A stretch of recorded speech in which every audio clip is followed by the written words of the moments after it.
Guys మీ birds హెల్తీగా ఉండాలంటే వేపాకు ఎప్పుడు మీ బర్డ్స్కి ఇవ్వండి. చూసుకోవచ్చు. వేపాకుతో పాటు గడ్డి కూడా తెచ్చాను నా ర్యాబిట్ కోసం. నా దగ్గర ఉంది ఇది ఒకటే ర్యాబిట్. నేను రోజు ఫ్రెష్ గడ్డి తెస్తా ర్యాబిట్కి.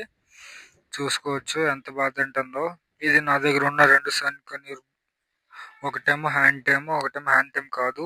ఇదేమో మన దగ్గర ఉన్న హ్యాండ్ టైమ్. నేను చిన్నప్పటి నుంచి పెంచాను. అదేమో నేను కొన్నా. దాన్ని హ్యాండ్ టైమ్ చేయడానికి ట్రై చేస్తున్నాను. ఎప్పుడు బర్డ్స్ హెల్తీగా ఉండాలంటే ఈ వేపాకు అనేది బర్డ్స్కి వేస్తూ ఉండాలి. 4 వీక్స్కో 5 వీక్స్ ఒకసారి వేసినా పర్లేదు, 3 వీక్స్కి వేసినా పర్లేదు. మెయిన్ మీరు బ్రీడింగ్ చేయిస్తున్నారంటే మీరు బ్రీడింగ్ ముందు ఒకసారి వేపాకు అనేది కంపల్సరీగా పెట్టండి. బ్రీడింగ్ ముందు, ఎందుకంటే అప్పుడు దాని కడుపులో ఏదున్నా వేస్ట్ అంతా క్లీన్ అవుతుంది. అన్ని బర్డ్స్కి నేను పెడతా. చూసుకోవచ్చు అన్నీ ఎంత ఎంజాయ్గా తింటాయో.